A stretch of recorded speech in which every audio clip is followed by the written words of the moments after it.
Pumunta na po tayo sa ating open forum with the Malacañang Press Corps. Yusek Roque, please. Yes, good afternoon, Secretary Roque. Good afternoon, Secretary Galvez. Question from John Punsalan of ABS-CBN Online. National Commission of Senior Citizens Chair Attorney Franklin Quijano urged authorities during a briefing to let the elderly go to malls, grocery store from 9 to 11 a.m. for their basic needs. Question, what are the odds that the IATF will allow this, considering that older adults are at greater risk of more serious COVID-19 illness according to the WHO? Unang-una, hindi po pinagbabawalan lumabas ang ating mga seniors para bumili ng kanilang necessities. Pwede po silang pumunta sa mga malls, sa groceries, kahit anong oras. So, hindi ko po maintindihan kung bakit kinakailangan aproban pa yan ng IATF, never po natin silang pinagbawal na lumabas para po sa kanilang basic necessities. Opo. How does the palace feel about this, considering that Filipinos have been on lockdown for about half a year and yet they are still afraid to go out? How do we allay their fears? Well, kaya nga po si Presidente sa kauna-unahang pagkakataon pumayag na umapir sa isang komersyal, no? Na ang mensahe po ay ingat buhay para sa hanap buhay. Matatagalan pa po siguro talaga itong COVID-19, pero ganun pa man, alam na natin ang anyo ng sakit nito. Alam natin na po pwede nating maiwasan ang sakit nito sa pamamagitan ng mananatiling malusog at sabi nga po ni Presidente, mask, hugas, iwas. So wag po natin kakalimutan yan. At kapag tayo naman po ay nagmask, hugas, iwas at nanatiling malusog, natutulog ng tama, kumakain ng masustansya, tayo naman po ay makakaiwas sa sakit na yan para tayo po ay maghanap buhay. Hanggang hindi po naalis ang takot sa mga puso natin, hindi po magiging normal ang ating mga buhay dahil habang hindi tayo naghahanap buhay, wala talaga tayong ikabubuhay. Opo, Secretary, yung basis lang po ng question ni Jam dun sa una niyang tanong, kasi daw po a recent SWS survey found out that most of Filipinos find it risky to go to the market and to their workplace because they might catch COVID-19. Yung po nga third question niya, how do we plan to rescue the economy if people are afraid to even go to their workplace and buy their basic needs from their local palengke? Well, kasama na po dyan yung ating strategic communication plan na ingat buhay nga po para sa hanap buhay, no? Medyo naantala lang po yung pag-release ng pondo, kaya umaasa tayo ngayon sa pag-i-air ng ad na yan sa mga libreng spots na binibigay po ng KBP, no? At nagpapasalamat po kami sa lahat ng miyembro ng KBP dahil wala pa pong bayad, ine-air na nila. Pero ginagawa naman po ng paraan na mapabilis yung pag-release ng public funds para ma-air na yung ad na yan. At samantala po ang PTV4, ine-air na po yan, ine-air din natin yan dito sa ating press briefing, no? Pero ang mensahe po, nanggagaling na po yan kay Presidente. Si Presidente na po ang nagsasabi sa taong bayan. Kinakailangan po pag-ingatan ng ating mga buhay para tayo maghanap buhay, mask, hugas, iwas. Thank you, Secretary. Joyce Balancho, please. Thank you, Yusek. Yes, good afternoon, Secretary. Ang sabi po ng Department of Health, possibly next year magkaroon daw po ng measles or tigdas outbreak sa Pilipinas. At alam natin pa nangyari yon, sasabay po yan sa COVID-19 pandemic. Now, the DOH said meron silang i-roll out na immunization program this October. Pero pag nagtanong po kayo sa mga magulang on the ground, marami po sa kanila natatakot na bakunahan yung kanilang mga anak dahil nga po sa COVID-19. So what is our message to the parents? And is President Duterte, does he have specific instructions or directives to prevent a measles outbreak? Ang mensahe po ng Presidente, mga magulang, wag po natin katakutan ang bakuna. Itong bakuna naman po sa measles, isa nito sa pinakaluma, pinakamaagang ginagamit na natin. Bakit pa po natin i-expose sa abiryang ating mga minamahal sa buhay na mga chikiting? Samantalang meron naman po tayong tried and proven na bakuna laban dyan. Naintindihan po namin ang takot ninyo sa panahon ng COVID-19 at dahil marami kasi talagang nagkalat ng lagim, no, doon sa mga ibang mga bakuna.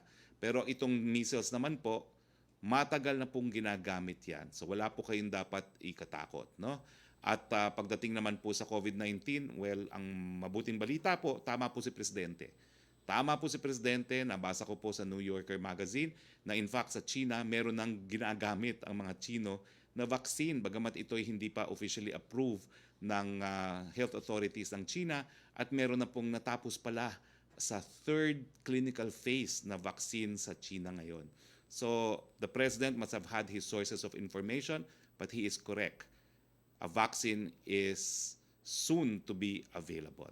So antay lang po ng konting tiyaga at ang pangako naman ng Presidente, gagasusin po natin ang kaban ng bayan para mabigyan unang-una ang mga mahihirap ng bakuna laban sa COVID-19. Meanwhile po, libre po ang vaccine o bakuna para po sa measles, papakunahan na po natin ang ating mga chikiting. Opo, Secretary, si Health Secretary Francisco Duque, who was elected as this year's chair for the World Health Organization Regional Committee for the Western Pacific.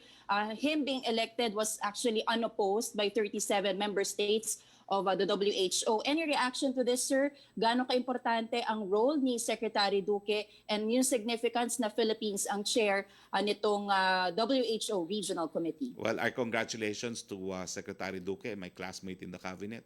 At ito po ay nagpapatunay na nagtitiwala po ang WHO sa kakayahan ni Secretary Duque. Gaano ka-importante, sir, na Philippines ang napiling chair nitong regional committee? Siguro po kinikilala natin na sa region talagang ang response po natin sa COVID ay mukha naman pong epektibo at naniniwala po ang WHO na tamang mahakbang na ginagawa natin para labanan ng COVID-19 habang wala pang bakuna at habang wala pa pong gamot. Alright, last na po from me, Secretary. Sabi po ng Civil Service Commission, they're planning to conduct the civil service exams via online. Handa na po ba tayo for this, Secretary? We know every year thousands ang kumukuha ng civil service exams, and we earlier noted, admitted na rin po ng Department of Education rather, na yung internet connectivity, it's one of the main challenges of blended learning. Handa na po ba tayo for online civil service exams? Well, tingin ko po, kabahagi na yan ng new normal. No? Hindi naman tayo pwedeng mag-antay ng bakuna at ng gamot bago tayo bumalik sa normal na buhay. No? So tingin ko po, habang nandiyan ang teknolohiya, gamitin natin, lalong-lalo na napakadami po nating hinahanap ng mga manggagawa sa gobyerno at napakarami ring nawalan ng trabaho dahil sa COVID-19. So posible, sir? Kaya naman? Kaya po yan. Kakayanin po natin yan. Kung kinakailangan natin kalampagin ng mga telecoms company, gagawin po natin yan. Dahil tinanong naman ng Presidente, ano bang problema nyo? Kulang daw ang telecoms tower. Ginawa ni Presidente, sinabihan lahat ng mga lokal na opisyalis, pag hindi nyo pinayagan tumayo yan, lagot kayo sa akin. So wala na pong magiging dahilan ng telecoms company kung hindi nila ma-improve yung ating telecoms facilities at connectivity. Thank you, Secretary. Thank you, Joyce. Punta naman tayo ulit kay Yusek Roque. Yes, thank you, Secretary. A question from Chris Jose of Remate Online. May sinabi po si Senator Soto na maaring magpatawag ng special session ang Malacañang kung gusto nilang maipasa sa tamang oras ang 2021 national budget. Ito'y matapos suspindihin ni Congressman Cayetano ang sesyon hanggang November 16. Kinukonsidera ba ng Malacañang na option ang pagpapatawag ng special session para hindi daw po madelay ang pagpapasa sa national budget? With all due respect, kaya po dinitalye natin yung kaso ng Tolentino, no, at saka ng Alvarez para ipakita na bagamat na-approve sa second reading pa lamang ang panukalang batas na National Appropriations Bill sa mababang kapulungan, po pwede naman po magpatuloy ang Senado sa kanilang deliberations on the committee level. No? So sa tingin ko po, hindi dapat masyado maantala yan sa pag-declare ng adjournment ng Kongreso kasi sang-ayon po dito sa desisyon na ito, no, lalong-lalo na yung Tolentino, pwede naman po magpatuloy na ang Senado. In fact, yung pag-file po ng substitute bill does not violate the rule na dapat mag-originate o magsimula sa Kamara de Representante ang appropriations bill. Sabi nga dito po sa kasong ito, miski ibang-iba na yung bill na ipasa dahil ng Senado, wala rin pong epekto yon dahil kinilala ng Korte Suprema sa kasong Tolentino na yung mga dapat magmula yan sa Kamara dahil mas maraming kongresista na mas representative sa mga pangangailangan ng kanilang mga constituents on a local level. Pero ang Senado, kaya po pwedeng baguhin altogether ng Senado yung budget bill na yan, dahil mas malawakan naman ang perspektibo ng mga senador na halal ng buong bayan at hindi lang ng mga local constituents. Yan po ay sa paloob sa desisyon ng Tolentino versus Secretary of Finance. Pero kung kinakailangan po talaga, meron naman pong December 14 na adjournment for Christmas ang Kongreso. Kung talagang kinakailangan, after the 14th, doon po magpapatawag ng special session. Wala naman pong prejudice yan. Okay, ang second question po niya, para naman daw po kay Senator Lacson, dapat daw linawin ngayon ni Pangulong Duterte ang kanyang posisyon kaugnay sa lumalalang bangayan sa speakership post sa Kongreso na nakakaapekto na sa timely passage ng 2021 national budget. Gate ni Senator Lacson ang clear signal mula sa Pangulo o kung sino ba talaga mula kina Speaker Alan Peter Cayetano or Congressman Lord Alan Velasco ang dapat maupo sa pwesto ay makakatulong na hindi na lumala ang awayan sa Kongreso. Ulitin ko lang po, hindi po dapat maging dahilan ng pag-aantala ng national budget itong nangyari sa Kamara. Malinaw po ang desisyon ng Tolentino. It is not the law, but the revenue bill which is required by the Constitution to originate exclusively in the House of Representatives. Yung pagsasampa lang po ng panukalang batas, dapat nauna ang pagsasampa sa Kamara de Representante. At dahil ito naman po ay nasunod, wala pong hadlang para magpatuloy ang deliberation ng Senado sa National Budget Bill. Ganun pa man, in the same way na ang Presidente naman po, respeto ang individual na opinion o boto ng mga miyembro ng Senado kung sinong dapat maging Senate President, malinaw na malinaw po ang mensahe ng Presidente. Yan ay purely internal matter of the House of Representatives. Bahala po ang mga representante ng ating mga taong bayan na maghalal ng kanilang leader dyan sa Kamara de Representante. Malinaw na malinaw po ang posisyon ng Presidente at malinaw rin po ang konstitusyon at ang jurisprudence tungkol dito sa bagay nito. Thank you, Secretary. Thank you, Yusek. We go to Trish Tirada, please, of CNN Philippines. Wala kang audio, Trish. Trish, no audio. No audio. Balikan kita, Trish, ha? No audio. Wala pa rin audio. Sige, punta muna tayo kay Yusek Roque uli. Babalikan ka namin, Trish, ha? Yusek Roque? Yes, Secretary, tanong po mula kay Evelyn Quiroz para po kay Secretary Carlito Galvez. Ang tanong po ni Evelyn Quiroz ng Filipino Mirror, as the chief implementer of the National Task Force Against COVID-19, have you encountered instances when LGUs have been reported to have refused in cooperating with the government's programs and policies against the pandemic?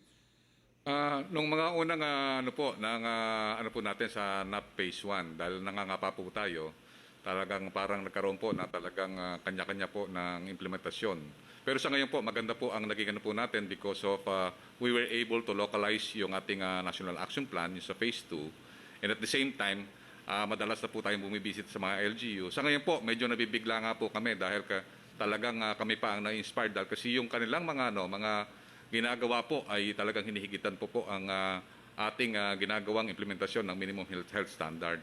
Ang nakita lang po namin na isa sa pinaka-critical ay yung mga lugar na talagang merong political bickering at saka malakas ang politika, doon nagkakaroon ng malakas na infection dahil kasi there is no unity of effort. Pero pagka once na were able to have yung cohesion at na-unify namin yung mga politika at the same time, yung lahat ng mga doctors and also all the stakeholders work together, nakita namin po na umaayos po yung mga kaso. Yun lang po ang nakita po namin. Sa ngayon po, nakita po namin, we would like to congratulate all the LGUs kasi nakita po namin, ginagawa po nila ang dapat nilang magawa para mapigilan po ang ating pandemic. Yes, thank you, Yusek Galvez. Let's try Trisha Tirada again. Hi, Secretary. Good afternoon. Thank you. Can Go you hear ahead. me now, sir? Yes, I can hear you now. All right.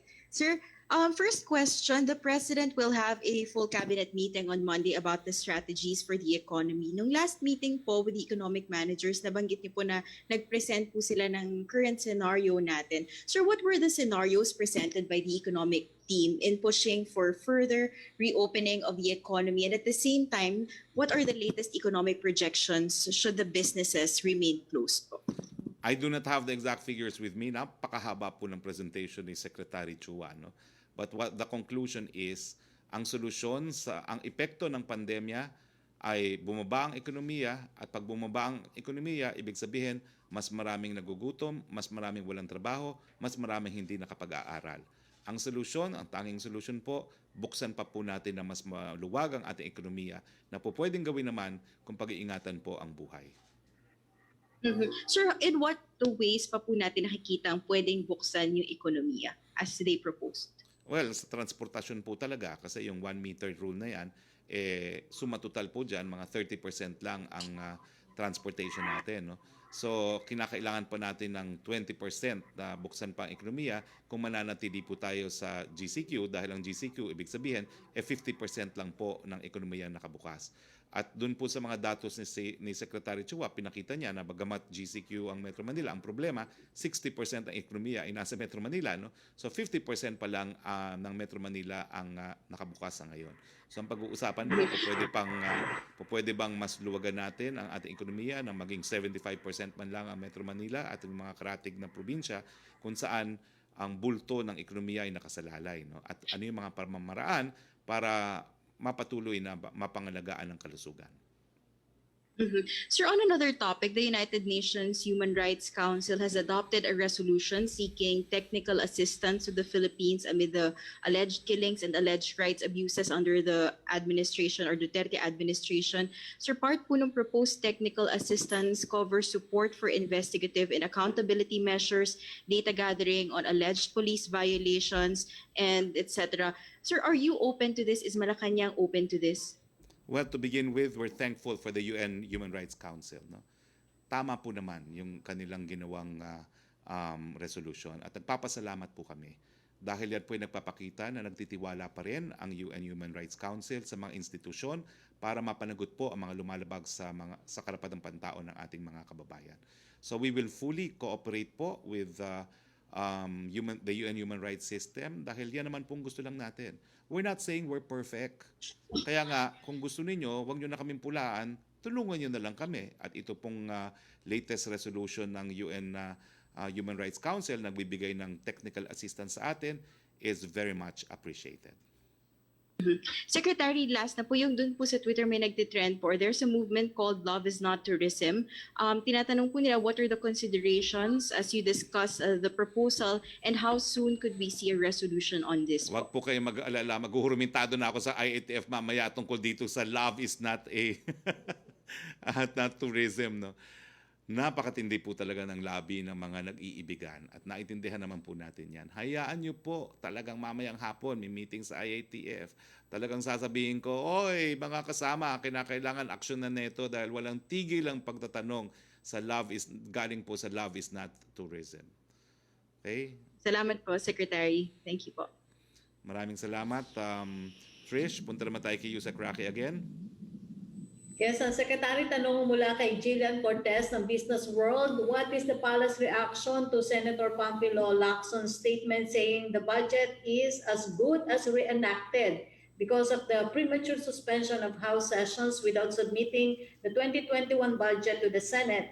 He said this is due to the time constraint this will impose in the timeline to finish the budget before the year ends.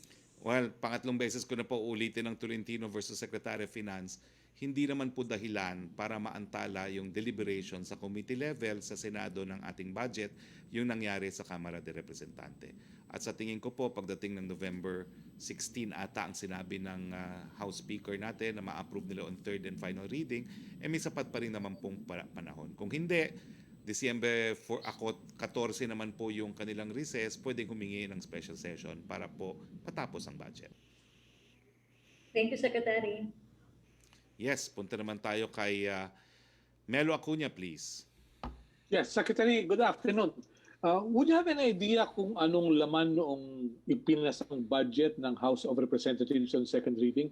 Meron kasing concerns na baka naisaksak yung mga insertions doon na controversial. Well, unang-una po, no, yan naman po ay nakabase po sa National Expenditure Plan. Kami, ang Malacañang po, ang ehekutibo, ang nag-submit ng proposed budget. So, I understand there are 14 agencies that still have to be scrutinized. So, yung budget ng 14 agencies po is as proposed by the executive. Kaya po, mas dapat wag magkaroon ng dahilan na mag-alala dahil ito naman po ay preparado nga po ng Malacañang na wala naman pong kinakatigan pagdating sa pagpupondo ng mga proyekto. At saka meron po Opo, kasi tayong proseso na sinusunod eh. Alam niyo po, dahil ako ngayon naging dating congressman, ang proseso naman po dyan, walang project, lalo na sa DPWH, na ikokonsidera na hindi dumadaan unang-una sa Municipal and Provincial Development Council. Tapos pupunta po yan sa Provincial Development Council, pupunta sa Regional Development Council, yung RDCC. Sila po yung magsasabi kung i-recommend nga sa line agency na ma-include o hindi yan. So ang problema po, kaya siguro yung iba nawawalan ng project, hindi kasi sila sumusunod dun sa proseso na dapat sinasubmit sa provincial at saka sa Regional Development Council. That's a free legal advice po from someone who's been in Congress on how to get projects. Kinakailangan po sundin yung proseso ng RDCC. Opo. May tanong po ako kay Secretary Galvez, if you may, Secretary Hari. Yes, please, Secretary Galvez. Magandang tanghali po, Secretary Galvez. For your information, may isang maliit na bayan sa Alabat Island. Ito po yung Perez na may populasyon ng mga 15,000. Pero ang impormasyon ko po ngayon, ako po yung taga Alabat Island, may 37 nag-positive sa COVID-19. Kausap ko po si Mayor Ferdinand Mesa ng Alabat, na aking kamag-anak, at nabanggit niya na baka sakaling magkaroon kayo ng tinatawag na emergency quarantine facility para doon sa Alabat Island District Hospital.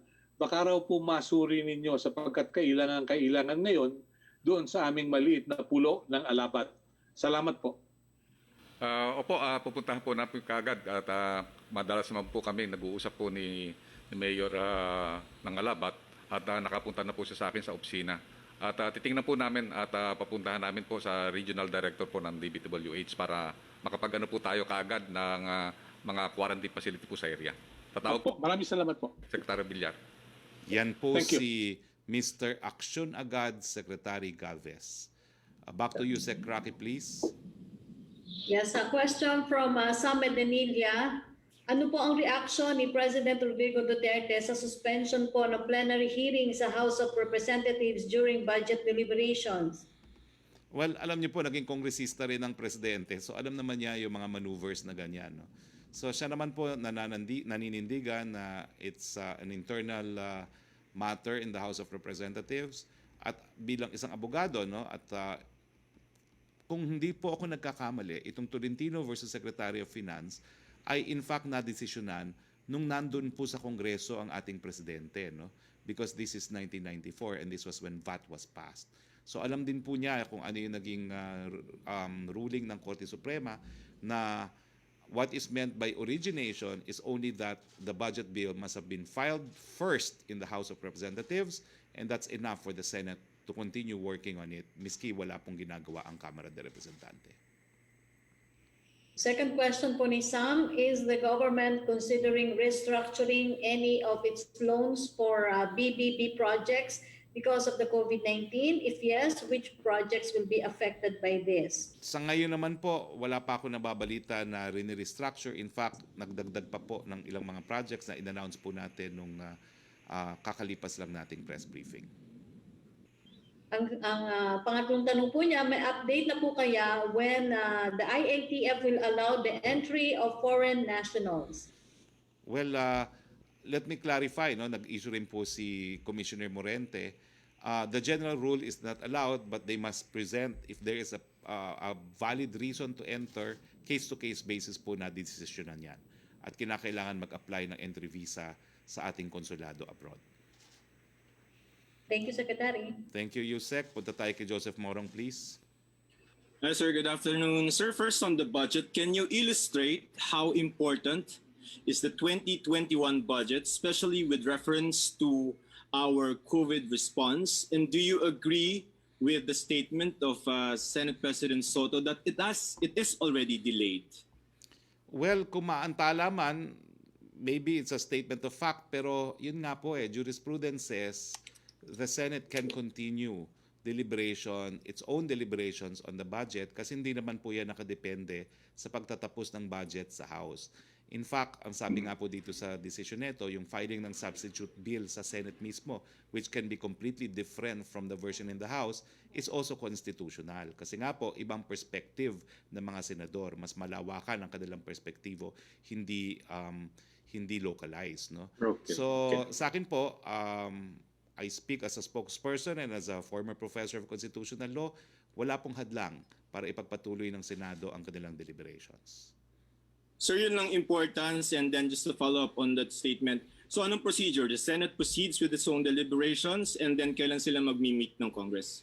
Well, kailangan po House. kasi matuloy lang yung mga deliberations sa komite. But admittedly po, Okay. no, ang gray area is whether or not they can have plenary without receipt of the House version, no, the third and final reading, approved and third and final reading. Pero ngayon po, nagsisimula pa lang naman ang Senate deliberation sa committee level. And that is what can continue. At sa tingin ko naman, Okay. hindi naman magtatrabaho ang Senado for the entirety of the break, no? So they will work until October 14 and possibly they could have committee hearings also during the break kasi hindi naman po yan unprecedented, no? Pero ang importante lang is when they have done or they have concluded with the committee hearings, hindi sila makakaplenaryo nang walang bill approved on third and final reading na galing sa House of Representatives. And that will come November 14, 15, 16, right? Opo, So opo. delayed talaga. Delayed po, pero again, maybe the practice is different in the Senate, but in the House po kasi, pag yan na-discuss na sa Senate, sa committee level, ayos na po yan. Kumbaga, yung plenary discussion, although it is the eventual decision of Congress, yung much of the discussion has been already commenced and concluded sa committee level. So here's the first question. How can you illustrate the importance of the 2021 budget as far as yung COVID response is concerned? Because I was going through sa NEP ng DBM, and this includes, among other things, medical assistance to indigent patients. So assistance sa mga may hirap na mga magkaka-COVID, 17.3 billion that potentially can be affected by this delay. So from the Malacañang side, how important is this budget? And if we don't have this budget on time, what's going to happen? And would you agree, sir, that Speaker Cayetano is holding hostage this 2021 budget? I do not want to comment on that, no, because the President does not want to interfere in internal matters. Pero gaya ng sinabi ko na po, napaka-importante nitong budget na ito kasi ito lang po yung budget na nagkaroon na tayo ng COVID. At built in the 4.5 trillion budget are specific responses. Gaya ng sinabi mo, no, medical assistance to indigents, pondo para sa mga bagong hospital, pondo sa pambili ng mga PPEs, at pondo pambili rin ng bakuna. No? Siyempre, may budget na dyan for bakuna. Although, hindi na natin inantay yan. No? Meron na tayong scheme na anytime it's available, pupondohan na yan ng DBP at saka ng Land Bank of the Philippines in the form of a loan, no? Para hindi tayo nakasalalay lang sa national budget. Pero it's a very important budget. It's the first budget na kinonsidera ang COVID. Bagamat meron na tayong Bayanihan 1 and Bayanihan 2, yung kabuuan ng ating stimulus package ay nandito po sa 2021 proposed national budget. Sir, just one last question before, if I can go to Secretary Galvez. Sa'yo po muna. Sir, you've said that the President Duterte will not interfere in the intramurals of the House of Representatives. But it is clearly, from your statements kanina, number one, it has delayed the budget. Number two, it will affect yung ating COVID response. I don't think Malacañang can stand idly and manood na lamang dun sa nangyayari sa House. Question ko, sir, will Malacañang just stand idly and watch the intramurals at the House of Representatives kahit pa may ganong repercussion? Well, to the extent na sinabi ko naman po na kung kinakailangan magpatawag ng special session pagdating ng December 14, Malacañang will do it. No? Pero naniniwala po ang Malacañang talaga na ang issue of leadership is a purely internal affair of the House. So the most special session lang. Sir, can I go to Secretary Galvez? Yes, please. Yes, sir. Sir, yun pong report nung Octa Research, nag-rebrand na sila. Meron na yata silang kasamang UST, so hindi na sila UP Octa, Octa na lang. Yun pong attack rate, I think there are 11 cities or provinces that have an attack rate of higher than 1. Yun yung ayaw natin, sir, di ba? So what are we going to do about those areas? They said it's kailangan ng stricter measures. Paano po yung implementation on the ground, NTF?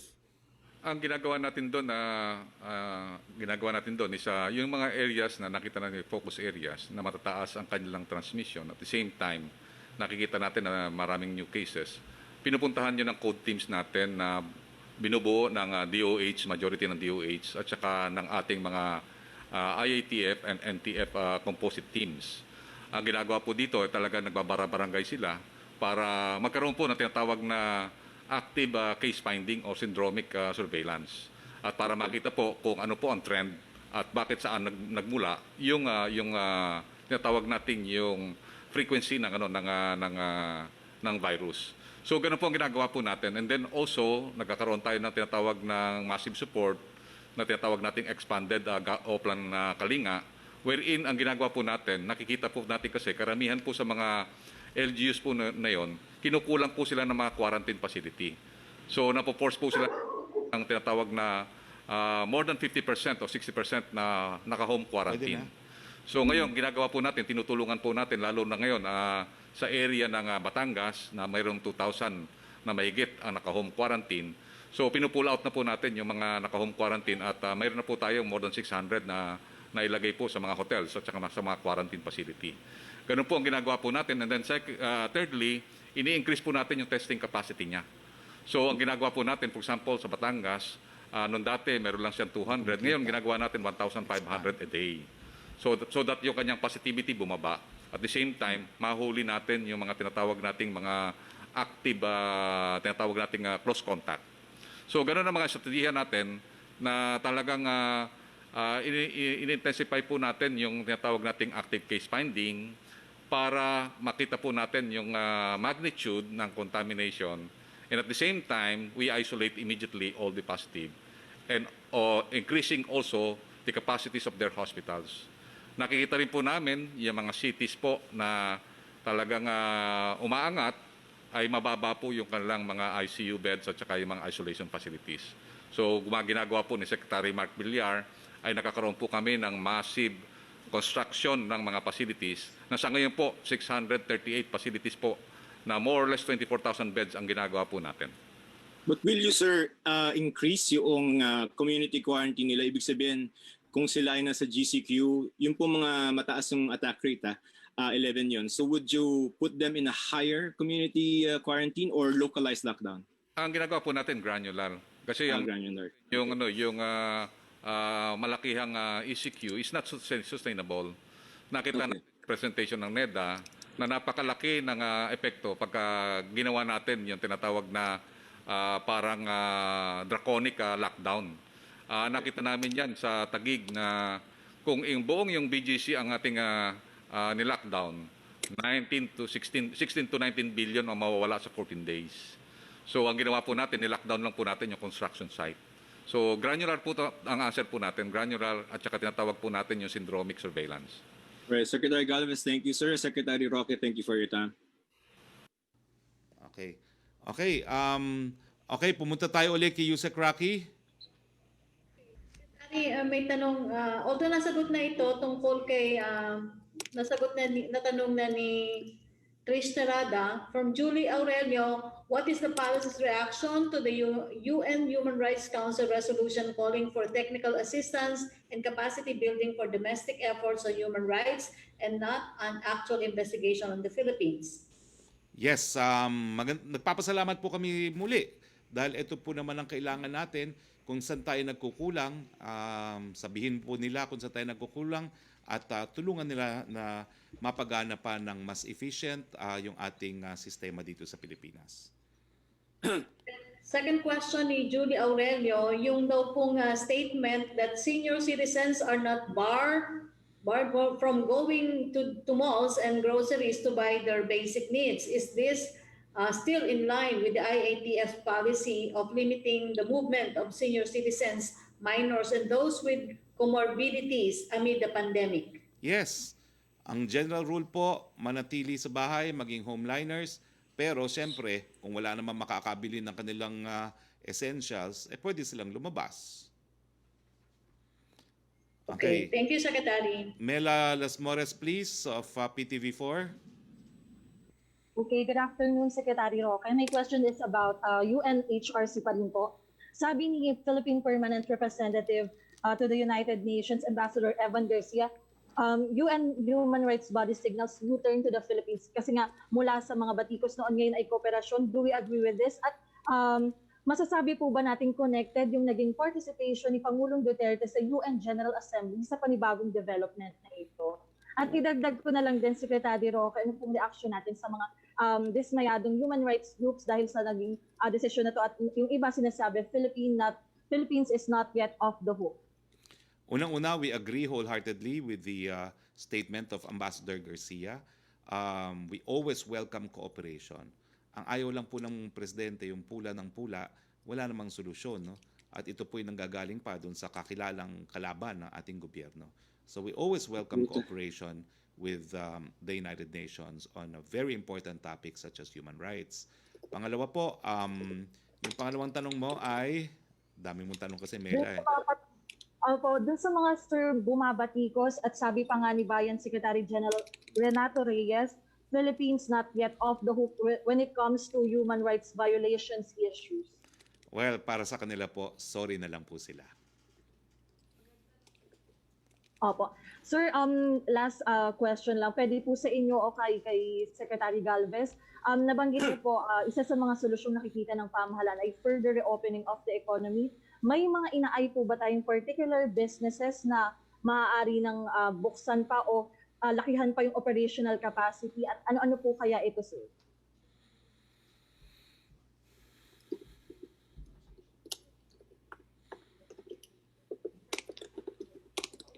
Yes, Secretary Galvez, question for you. Sa ano po natin, tinitingnan po ni Secretary Lopez kung ano po yung mga economy na nakabigay po sa atin ng magandang revenue at the same time labor intensive. Kasi importante po pagka ang isang business ay labor intensive ay magkakaroon po ng capacity yung mga kababayan po natin na makabili ng mga commodities that will circulate yung tinatawag nating money to the economy. So yun po ang ginagawa po natin na yung ating pong mga economic areas that will greatly affect yung ating economic gains at saka magkakaroon po ng tinatawag na impact sa employment and also sa ating revenues. Yun po ang binubuksan po natin. Okay, thank you so much, Secretary. Pero bago po tayo magpatuloy, kanina po medyo na-distract ako at naabala ako. Kakapasok pa lang pong balita. Pulse Asia released its survey results conducted face-to-face, 1,200 respondents between September 14 and 2020. This is the performance ratings of the National Administration on selected issues regarding COVID-19. Pagdating po sa controlling the spread of the novel coronavirus that causes COVID-19, the Filipino people gave the Duterte administration a mark of 84%. Doon naman po sa providing assistance subsidy to those who lost their livelihood and jobs because of the spread of the novel corona that causes COVID-19, the Duterte administration was also given by the people a grade of 84%. 8 sa 10 tao po ang nagsabi na tama po at aprobado sila sa ginagawa ng IATF at ng gobyernong Duterte pagdating po sa COVID-19. Hindi po kasama dyan yung mga kritiko siyempre ng gobyerno. At saka 8 sa 10 rin po ang nagsasabing aprobado nila na yung pagbibigay ng assistance at subsidy para po doon sa mga nawalan ng livelihood at jobs dahil po sa Corona-19. Pilipinas, maraming salamat po sa binigay ninyong tiwala na naman sa ating presidente. Matapos po niya binigyan ng 91 trust rating at 91 performance rating ang presidente, 84 naman po ang binigay niyo sa pagdating ng handling ng coronavirus 19. We are humbled and we are further inspired to serve the Filipino people in this time of pandemic and crisis. Maraming salamat po. Yusek Roque. Okay, Secretary, question from Ace Romero para po kay Secretary Galvez. Given daw po the NEDA's estimates about losses incurred during lockdown, will we see fewer tightening of quarantine classifications or escalations under Phase 3 of the National Action Plan?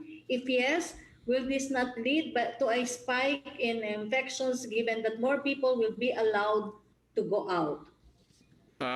Ngayon po, ginagawa po natin yung massive information drive at saka tinatawag na education sa ating mga tao. Kasi sa nakikita po namin, ang importante po talaga ay malaman po ng mga tao yung kanilang awareness for self-protection at saka yung health safety. Nakikita po natin na pagka once na naging aware ang ating mga tao, they can go out now with confidence that they will not be infected by the virus. Yun po ang pinaka-importante, yung changing of the behavior. Nakikita po natin ng spike ng virus is not because we open the economy but the consciousness of the people, the lack of yung tinatawag nating safety ng mga tao. So sa ngayon, tuloy-tuloy po ang pagtutulungan po ng ating private sector at saka yung public sector so that we will inform the public to go out and with the caution that they should observe the minimum health standard.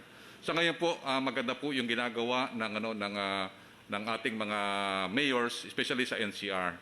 Nakikita natin naka-maintain po ang GCQ sa kanila dahil napakataas pa rin po yung kanilang active cases na more or less 20,000. So ngayon ang ginagawa po nila in coordination with Secretary Mon Lopez, they are opening up yung economy little by little at a controlled manner. Actually, yung GCQ sa Manila, may kukumpara natin to na ito'y mahigpit na GCQ. Nasa GCQ na tayo, MGCQ na tayo. Considering that marami na po tayong na-open na mga ekonomiya. Ang ngayong sinosolve po natin ngayon ay yung i-increase po natin ang transport. Dahil kasi po yun ang limiting factor po natin. Thank you, Secretary Galvez. Thank you, Secretary Roque. Yes, wala na po tayong katanungan. Balik po tayo dito sa Pulse Asia rating. Yung mga nag-disapprove po sa ginagawa ng mga gobyernong Duterte para makontrol ang COVID-19 ay 6%. Kasama na po dyan, kilala nyo na kung sino. Tapos, yung mga disapprove doon sa pagbibigay ng assistance at subsidy doon sa mga nawalan ng trabaho dahil nga po sa Corona-19 ay 7. Kasama na po dyan, kilala na kung sino. So, ang aking advice, tigil politika po. Tuloy lang natin ang tulong sa sambayanan. And with that, on behalf of President Rodrigo Roque Duterte, again, thank you very much, Philippines. Patuloy po ang paninilbihan ng Presidente, ng buong gabinete at IATF sa inyo hanggang sa huli. Maraming salamat po. Magandang hapon po sa inyong lahat.